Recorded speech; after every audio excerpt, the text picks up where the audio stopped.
وأشهد أن سيدنا وسندنا محمدا عبده ورسوله لا نبي بعده وسلم على سيدنا محمد وعلى آله وذرياته وصحابه والتابعين والناصرين لدينه إلى يوم الدين. أما بعد، فقد قال في كتابه الكريم: إن الذين آمنوا وعملوا الصالحات يهديهم ربهم بإيمانهم تجري من تحتهم الأنهار في جنات النعيم دعواهم فيها سبحانك اللهم وتحيتهم فيها سلام وآخر دعواهم أن الحمد لله رب العالمين. وقال النبي صلى الله عليه وسلم: إن الله اختار أصحابي على العالمين سوى النبيين والمرسلين. وقال ابن مسعود رضي الله عنه: من كان مستنا فليستن بمن قد مات أولئك أصحاب محمد أو كما جاء في الحديث. Teman-teman semua, dalam beberapa riwayat hadis diceritakan di majelis-majelis perjuangan Allah akan tampakkan pemandangan majelis itu sampai ke surga. Kemudian calon-calon istrinya para perjuang yang hadir di situ itu, dengan izin Allah ditampakkan calon-calon suaminya yang hadir di majelis itu. Maka kalau melihat calon suaminya semangat, maka dia akan bilang pada teman-temannya, itu loh calon suamiku semangatnya pol. Tapi kalau dia melihat calon suaminya itu kelihatan loyo, nggak semangat, dia menutup mukanya, malu pada teman-temannya. Oh, cerita apa ini? Jagoannya loyo ini.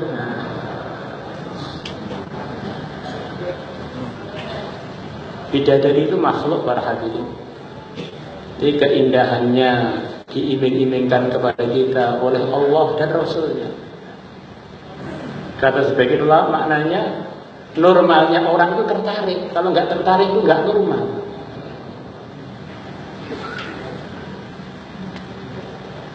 Ada seorang ulama bermimpi ngobrol dengan bidadari. Suaranya begitu indah. Maka begitu dia bangun tidur, begitu dengar suaranya manusia di dunia ini, langsung pusing, mual, muntah. Selama 40 hari baru kembali normal lagi. Ada para ulama ditanya, kenapa sih orang-orang itu kok nggak tertarik dengan surga? Ya karena mereka belum melihat langsung. Kalau melihat langsung nggak ada yang nggak tertarik, nggak ada. Tapi orang-orang beriman, mereka lebih percaya ceritanya nabinya, pandangan nabinya yang mulia, Nabi besar Muhammad SAW, melebihi pandangan dia sendiri. Karena pandangan kita ini sering keliru-keliru. Kita masuk rumah, melihat ini tiang, apa ini istri, kadang-kadang keliru. Kita ini naik sepeda motor, ada orang-orang kadaran, kita kira istri kita, ternyata semuanya bukan. Manusia sering keliru. Maka manusia kok ikut para nabi, para rasul, selamat dari kekeliruan. Kalau nggak ikut ya banyak keliru. Hadirin yang dimuliakan Allah Subhanahu wa taala. Suatu hari yang mulia Nabi besar Muhammad sallallahu alaihi wasallam, beliau berjalan-jalan di pinggir-pinggir kota Mekah bersama menantu beliau Sayyidina Ali radhiyallahu anhu. Maka beliau tidak melewati batu pun, pohon pun, gunung pun, bukit pun, kecuali semuanya mengatakan yang perkataannya didengar oleh Rasulullah dan oleh Sayyidina Ali yang menyertai yang mulia Nabi besar Muhammad sallallahu alaihi wasallam. Mereka mengatakan, Assalamu alayka ya Rasulullah. Batu-batu, pohon-pohon, bukit-bukit, gunung-gunung kenal dengan Sayyidul Anbiya, pimpinannya para nabi, para rasul, pimpinan kita, pimpinan umat akhir zaman. Maka orang-orang yang tidak kenal dengan nabinya, ini benar-benar lebih tidak ngerti, lebih keras hatinya melebihi pepohonan, batu-batu, bukit dan gunung, dableknya sudah sempurna. Maka yang mulia Nabi besar Muhammad sallallahu alaihi wasallam bersabda, Al-bakhilu kullal bakhil man dzukirtu 'indahu wa lam yusalli 'alaihi. Orang yang pelit, orang yang sempurna pelitnya adalah orang yang aku disebut di dekatnya, kemudian dia tidak respon, tidak membaca sholawat kepada aku. Allahumma salli wa sallim ala Sayyidina Muhammad wa ala ali Sayyidina. Ada orang berakhir ini, dia ini telah memberi kita uang 1 truk, uang dolar lagi. Dan orang daerah kita tahu pemberian itu. Akhirnya dengan sebab uang 1 truk dolar tadi, kita beli kebun, beli mobil, kita bangun rumah, kita beli pesawat pribadi. Semua orang kampung paham ini semuanya ini gara-gara si fulan yang telah beri kita uang tersebut. Kemudian suatu hari ada acara yang dilihat oleh satu daerah itu. Tengah-tengah ada acara. Si fulan yang memberi uang kita tadi datang lewat di acara tersebut. Tapi kita yang jadi kaya raya, dihormati, apa-apa punya, sama sekali tidak gubris kedatangan si fulan. Maka apa komentar orang satu daerah itu? Oh, tidak ada saat dunia yang lebih durhaka melalui orang ini. Yang mulia Nabi besar Muhammad SAW bukan hanya memberi uang, bukan hanya memberi harta kepada umat yang mau ikut kepada beliau, arahan beliau. Beliau seakan-akan memberi kepada setiap umat surga yang minimalnya luasnya 10 kali lipat dunia.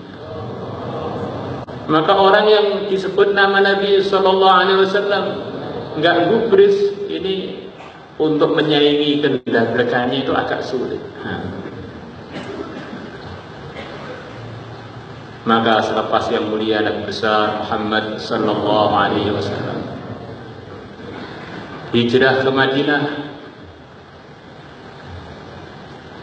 beliau bilang dalam beberapa majelis beliau, aku masih ingat batu-batu, bukit-bukit, pohon-pohon yang dulu pernah mengucapkan salam kepada aku. Benda-benda yang pernah mengucapkan salam pada Nabi diingat oleh Nabi. Maka harapannya umat yang membaca salawat kepada Nabi lebih diingat lagi oleh Nabi, melebihi ingat beliau kepada pohon, bukit, dan batu-batu tadi.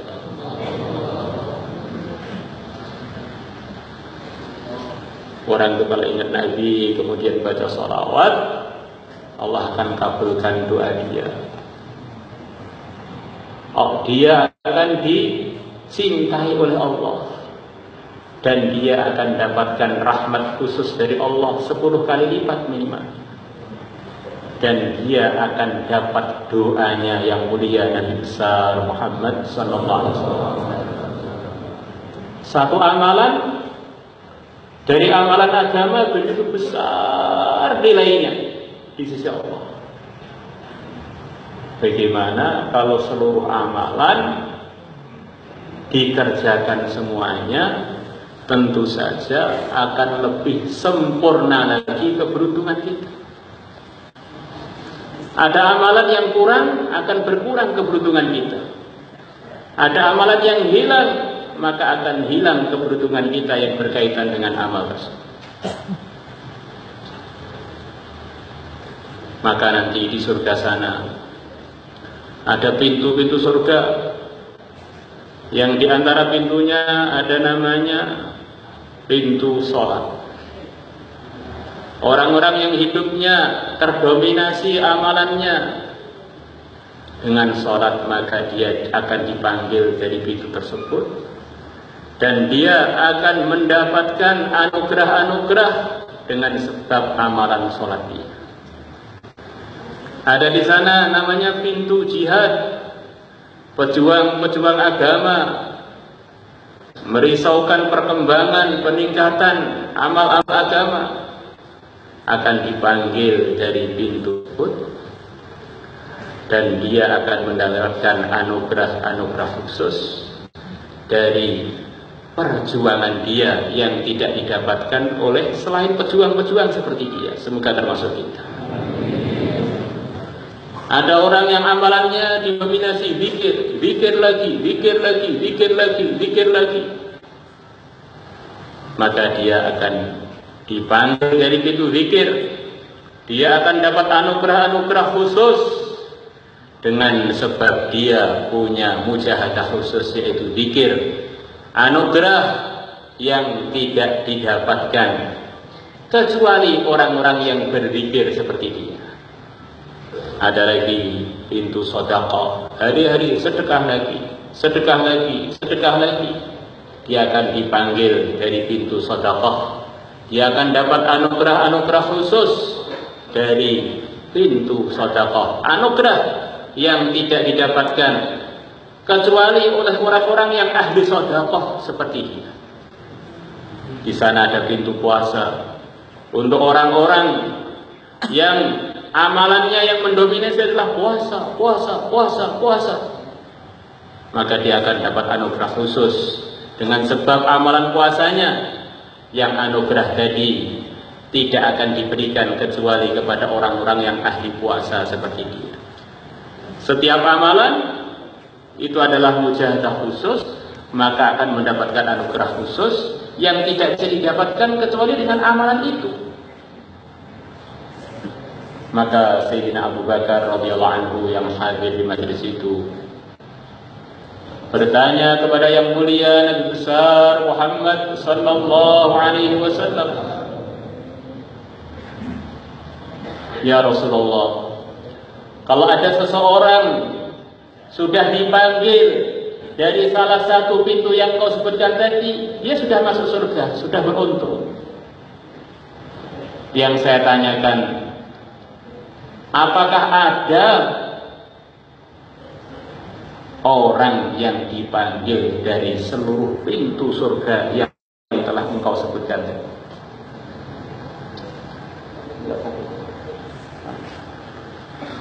Senangnya berkeringat.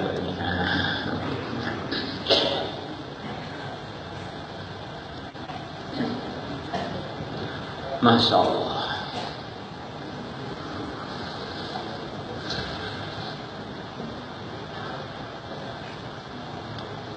Maka yang mulia dan besar Muhammad sallallahu alaihi wasallam bersabda kurang lebihnya,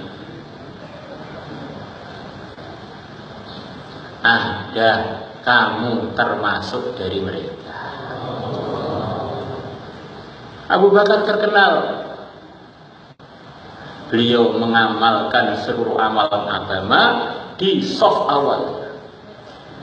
Ahli perjuangan, ahli sedekah, ahli zikir, ahli puasa, ahli dan segalanya yang telah disebutkan tadi. Maka beliau layak untuk mendapatkan seluruh anugerah yang telah Allah siapkan di surga. Ini untuk para laki-laki. Para wanita datang kepada yang mulia Nabi besar Muhammad sallallahu alaihi wasallam. Ya Rasulullah, para laki-laki mendapatkan pahala berjuang, pahala berzikir, pahala bersedekah, pahala ini, pahala itu. Lah kita para perempuan, bagaimana kita bisa mendapatkan perkara tersebut? Nabi bersabda kurang lebihnya, ayyuma imra'atin shallat khamsaha wa shamat syahraha wa ata'at zawjaha dakhalat min ayyi babin minal jannati sya'at aw kama jaa fil hadits. Mana aja perempuan yang dia menjaga salat waktunya, puasa Ramadan, kemudian dia taat pada suaminya, dia dipersilahkan masuk pintu surga dari pintu mana saja dia mau. Maknanya wanita yang kriteria begini ini, dia mendapatkan izin untuk mendapatkan seluruh fasilitas untuk segala amal tadi. Laki-laki punya mujahadah, perempuan punya mujahadah. Maka kita ini di sini ini adalah para laki-laki. Hadirin yang dimuliakan Allah Subhanahu wa taala, di Madinah sana yang mulia dan besar Muhammad SAW, di antara gambaran kehidupan beliau di sana mempunyai ternak-ternak yang beliau rawat. Beliau punya domba kurang lebih 100-an. Beliau punya domba kurang lebih 100-an. Setiap lebih dari 100 beliau sembelih, kemudian beliau sedekahkan atau beliau makan dengan keluarga beliau. Beliau punya ayam sekian banyak yang bila diperlukan beliau menyembelih ayam-ayam tersebut. Maka namanya hewan para hadirin, ya namanya hewan bukan manusia. Kadang-kadang suaranya hiruk pikuk, suaranya begini begitu. Maka kalau Nabi kita pulang ke rumah, semua diam, khawatir mengganggu yang mulia Nabi besar Muhammad SAW. Maka orang yang tidak hormat dengan Nabi itu ya daftar jadi ayam aja nggak laku, jadi domba belum laku. Insya Allah. Di sana beliau punya keledai, masyhurnya namanya Ufair. Ada yang mengatakan namanya Ya'fur. Keledai ini adalah keledai yang begitu taat kepada Nabi. Sering disuruh Nabi panggilkan Abu Bakar. Maka Ufair berangkat untuk memanggil Abu Bakar, mengetuk-ngetuk pintunya Abu Bakar. Kalau belum dibuka, belum berhenti. Keledai aja taat pada Nabi. Kalau nggak mau taat, masa perlu belajar pada keledai? Dan keledai ini para hadirin ajib. Ini keledai istimewa dalam sebagian riwayat. Keledai ini dari keturunannya para keledai yang dulu berkhidmat kepada para anbiya. Maka keledai ini keledai istimewa, keledai soleh, keturunannya para keledai yang soleh. Kita ini pengen anak-anak soleh ini kadang-kadang taatnya kepada agama kurang. Akhirnya anaknya mengandung keeroran kita. Nabi bersabda, "Ikhtaru linutafikum fa innal 'irqa jassas." Kalau kalian mau nikah, pilihlah, jangan asal nubruk saja. Maka sesungguhnya jalur keturunan itu sangat mempengaruhi keturunan. Ayahnya ngantukan, anaknya tiduran. Ayahnya malesan, anaknya lebih males lagi. Masya Allah. Biasanya begitu. Kalau yang nggak biasa, memang dunia ini kadang-kadang ada yang nggak biasa. La ilaha illallah, ma min nabiyyin illa warqibal himar. Tidak ada nabi pun, sabda Nabi, kecuali pernah mengendarai keledai. Maka di sini ada keledai, biar ingat ini Rasulullah dulu pernah mengendarainya. Para anbiya pernah mengendarainya. Beliau punya kuda, Masya Allah, beberapa kuda beliau punya. Di antara yang sering beliau pakai namanya Sabhah, kuda putih, yang mana kuda ini begitu istimewa, kuda betina, yang akhirnya beliau hadiahkan kepada putra paman beliau, Sayyidina Ja'far. Akhirnya beliau gunakan untuk berjuang fisabilillah di Mu'tah. Akhirnya Sayyidina Ja'far dengan kudanya dua-duanya wafat fisabilillah. Beliau pernah punya kuda atau naik kuda yang bernama Manduh. Kudanya asalnya malas, begitu dinaiki Nabi langsung semangat. Kuda aja kok bersentuhan dengan Nabi semangat. Kalau kita dengan cerita Nabi kurang semangat, jadi kuda aja belum lurus. La ilaha illallah. Orang itu kalau nggak kenal, nggak sayang para hadirin. Maka kita sekelumit dalam majelis kita ini nyebut keistimewaan yang Allah telah berikan kepada Nabi kita, biar kita tambah kenal, tambah sayang, tambah rindu. Harapannya walaupun kita lemah amalnya, kita karena ada cinta tadi nanti dapat syafaat beliau di akhirat sana.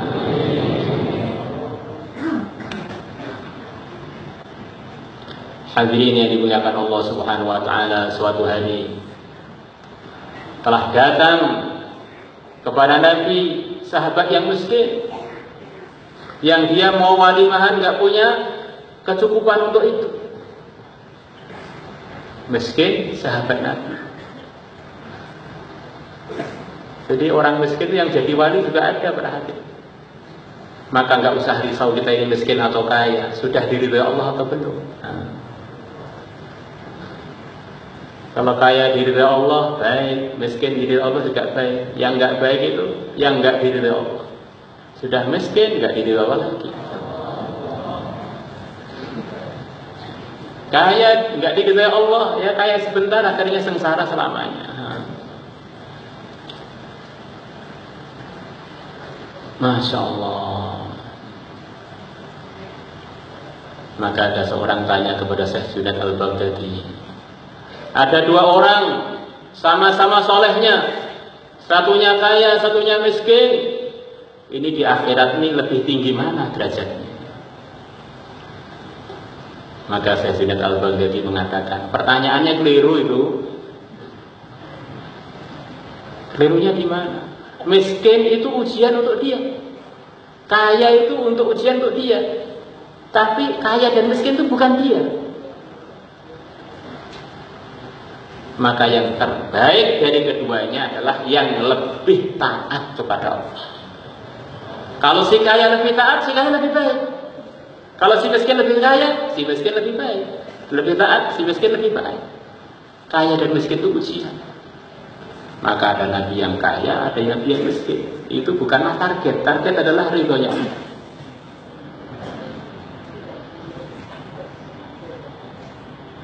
Sahabat para hadirin, kita sering dengan sahabat. Manusia terbaik selepas para nabi, para rasul. yang dijamin oleh Rasulullah. Setiap sahabat adalah panutan. Dengan siapapun kita ikut pasti dapat hidayah.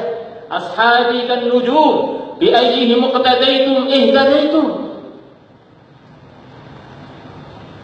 Masya Allah. Ini sahabat ini luar biasa. Setiap dari sahabat adalah pimpinan hidayah. Tidak ada sahabat pun yang wafat di satu daerah kecuali nanti dibangkitkan pada hari kiamat akan mimpin orang daerah itu untuk sowan kepada Allah. Pimpinan-pimpinan hidayah. Inna Allah akhtara ashabi 'alal 'alamin siwan nabiyyin wal mursalin. Sesungguhnya Allah telah memilih sahabat-sahabatku melebihi seluruh makhluk.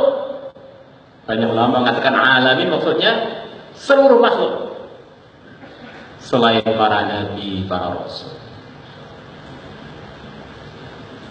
Nah, ini sahabat itu siapa para hadirin? Definisinya sahabat itu siapa? Karena kadang-kadang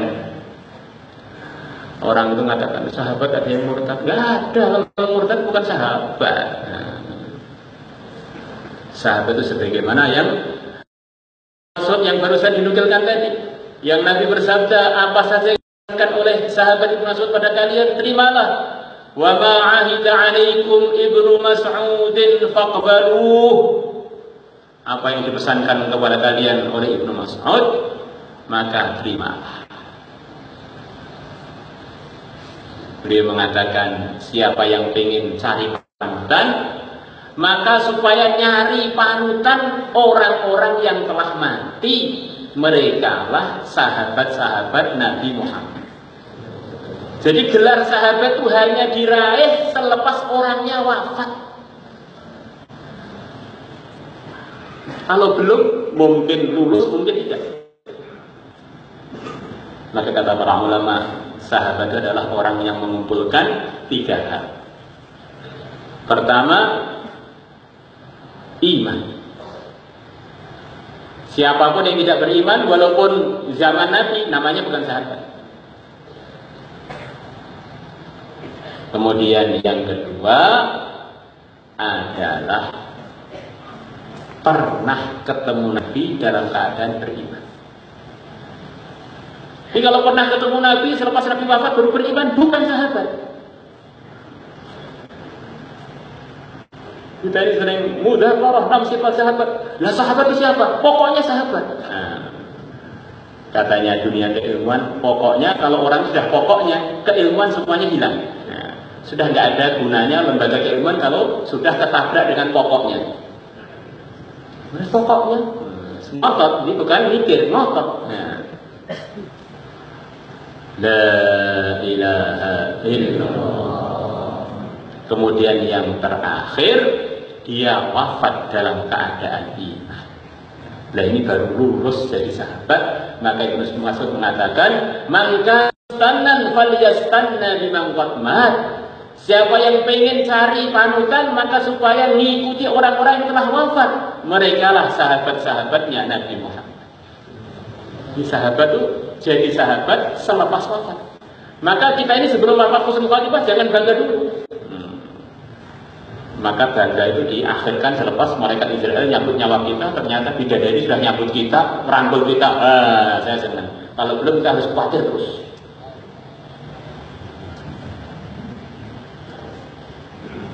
Yang mulia Nabi besar Muhammad SAW dalam sebuah majelis, beliau bersabda, saya lihat salah satu yang di majelis ini dia adalah ahli neraka. Sahabat risau. Saya lihat gigi dia begitu gede, segede atau lebih gede melebihi gunung Uhud. Giginya para hadirin, bagaimana dengan rahangnya, badannya? Di ahli-ahli neraka itu di antara bentuk badannya akan dibesarkan supaya sekaligus bisa disiksa dengan ribu-ribu macam siksa.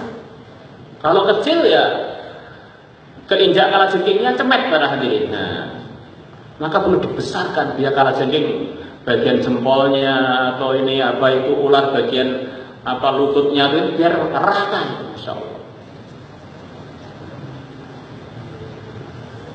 Maknanya Nabi mengatakan di majelis itu akan muncul orang yang tidak lulus jadi sahabat. Padahal dia sebenarnya sudah beriman, ketemu Nabi, tetapi ada yang nggak lulus nanti wafatnya tanpa membawa iman.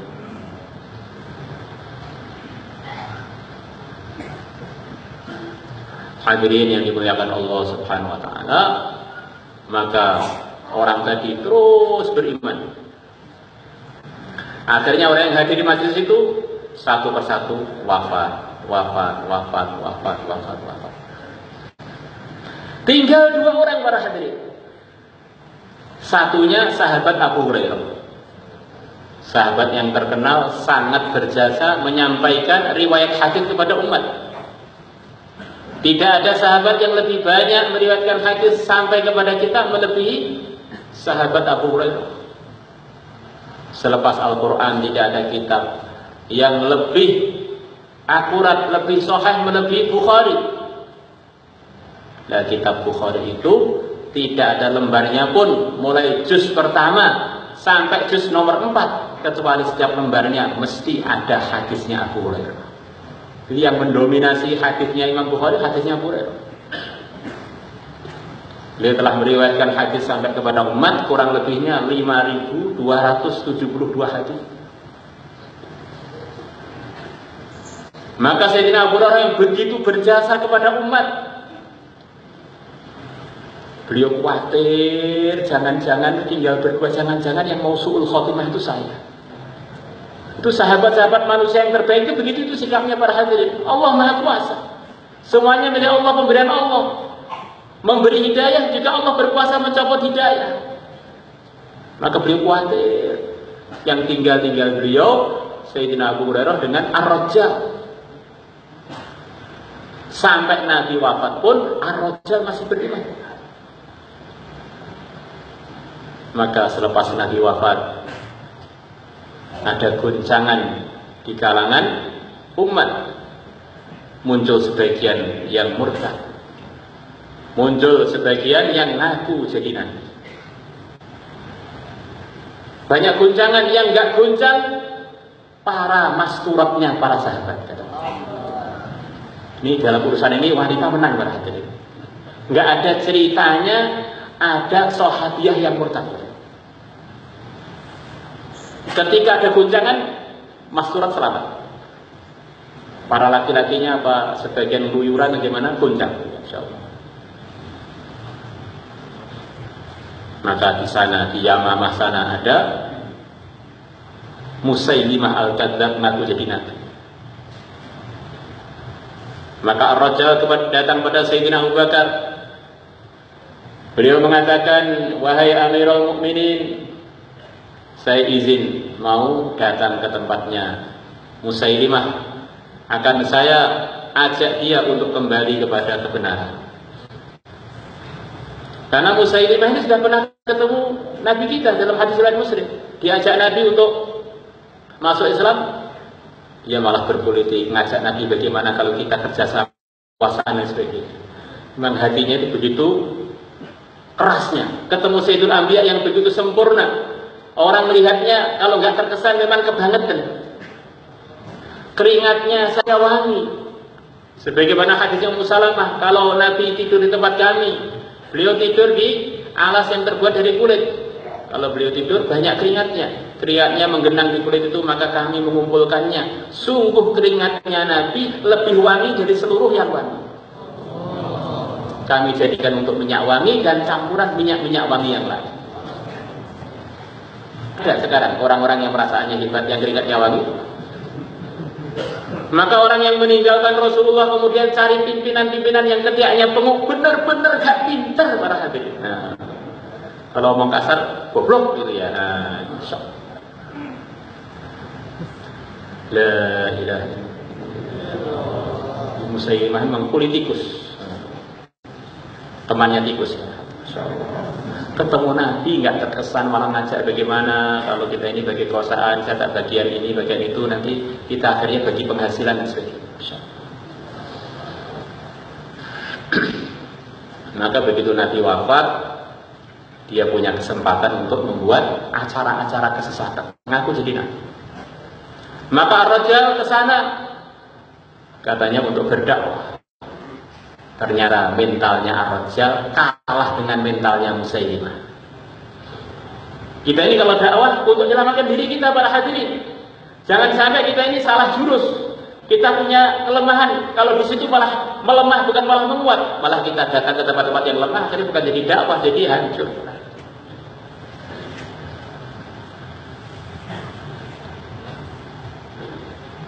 Maka Musailimah justru mempengaruhi Ar-Rajjal.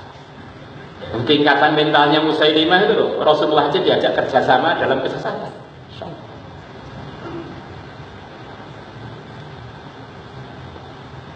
Maka akhirnya Ar-Rajjal takluk pada Musailimah, menyatakan bahwa Musailimah memang nabi yang sebenarnya selepas wafatnya Nabi itu. Bahkan dia mengatakan, saya bersaksi dengar sendiri dari Rasulullah kalau Musailimah itu memang nabi asli, bukan palsu.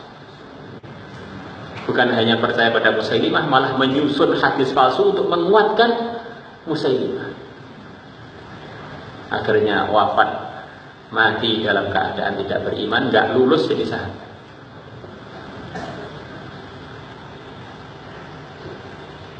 Hadirin yang dimuliakan Allah Subhanahu wa taala, diriwayatkan oleh para ulama kalau yang mulia dan besar Muhammad sallallahu alaihi wasallam berjalan di lorong-lorong Madinah, maka seluruh sahabat di Madinah paham ini lorong ini baru dilewati Sayyidul Anbiya yang mulia dan besar Muhammad sallallahu alaihi wasallam. Karena lorongnya begitu wangi sampai sekian hari. Maka orang miskin tadi oleh Nabi disuruh untuk mengambil botol dan ranting. Maka akhirnya dia datang pada Nabi, minta dibantu, kok suruh bawa botol dan ranting. Maka beliau taat. Maka oleh Nabi botolnya dipegang, kemudian beliau dengan ranting itu mengusap-usap keringat beliau, kemudian beliau masukkan ke botol. Ada yang berani pimpinan yang buat begitu itu? Kita yang telah diberi pimpinan terbaik. Maka selepas botolnya terisi, dianggap cukup, oleh Nabi diserahkan kepada orang tua yang anaknya mau jadi pengantin.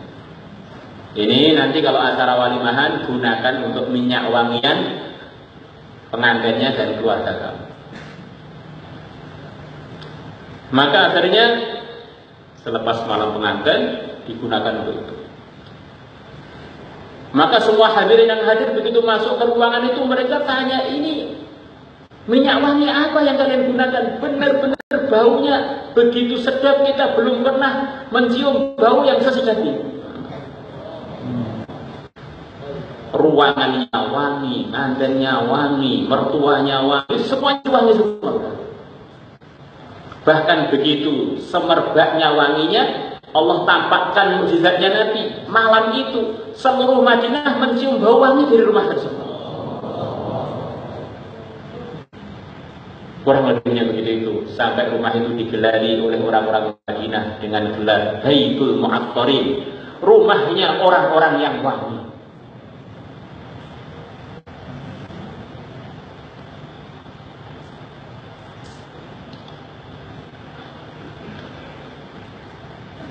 La ilaha illallah. Itulah pimpinan kita yang mulia dan besar Muhammad SAW.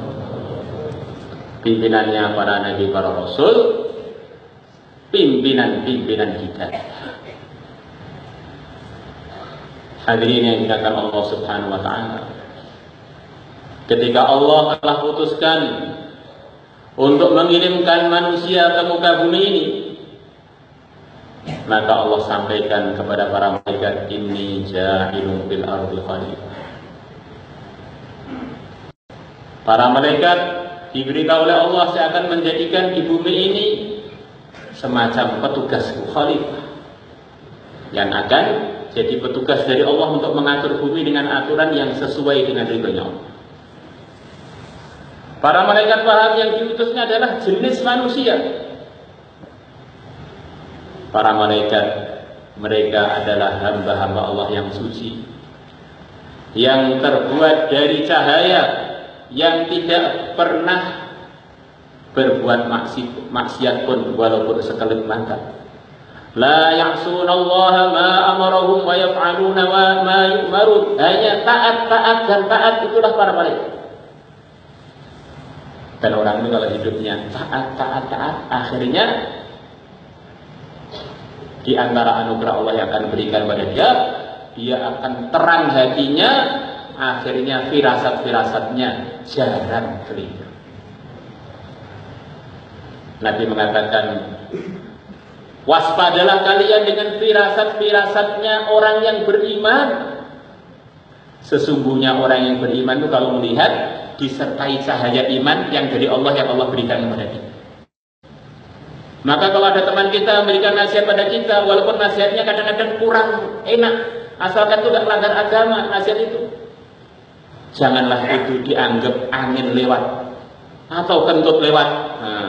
Ini ada harganya secara agama. Ittaqu farasatal mu'min fa innahu yanzuru bi nurillah. Tambah dia takwa, tambah dia soleh, maka firasat dia ini tambah perlu kita hargai.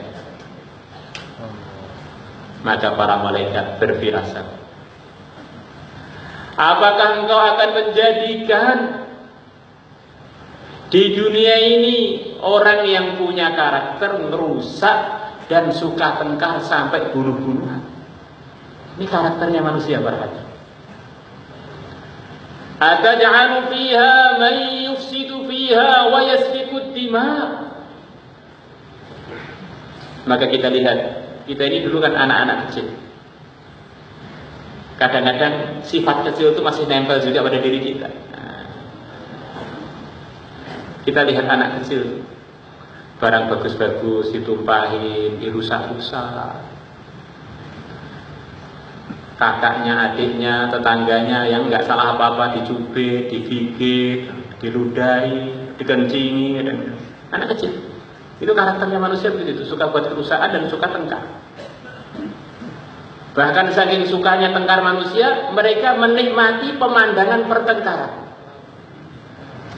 Temannya dimasukkan ring, suruh gebuk-gebukan, begitu darahnya pada keluar, marah, tepuk tangan. Ayo terus, tonjok terus, injek, masya Allah, manusia. Hewan-hewan gak salah diadu, ayam diadu, ini diadu, jangkrik diadu, masya Allah. Bahkan ada hadiah-hadiah untuk pertempuran, masya Allah. Yang menang berkelahi, maka hadiahnya beginilah berkelahi. Padahal resikonya mati, patah ini, patah itu. Ini karakternya manusia.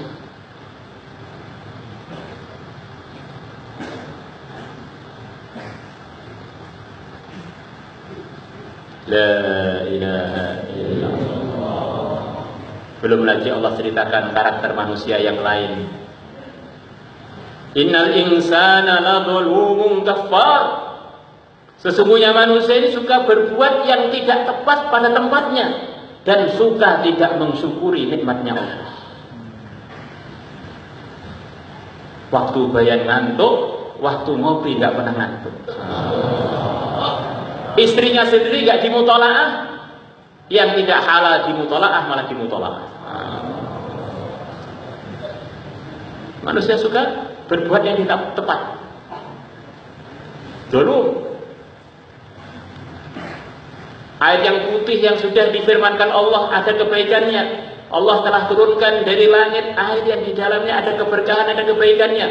Sudah murni putih malah kita kotori dengan macam-macam warna. Manusia kadang-kadang aneh-aneh.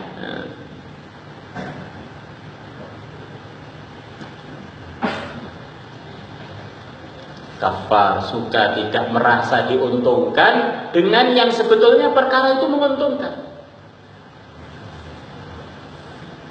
Diberi istri yang solihah, pengen istri yang tomboy.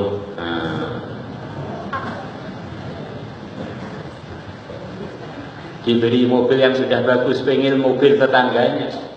Rumput tetangga lebih hijau, masya Allah. Kafar.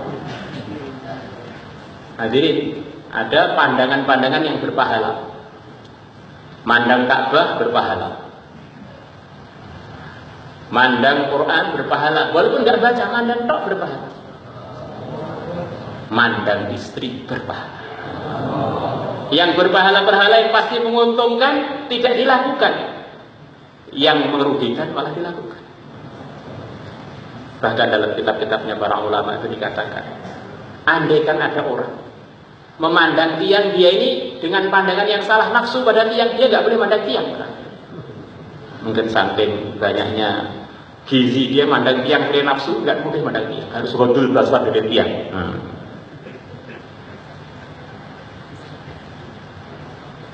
Diberi agama yang setiap amalannya lebih mahal dari dunia dengan segala isinya, malah kurang diperhatikan. Yang diperhatikan dunia lupa agama, sampai akhirnya meninggal dunia belum membawa agama.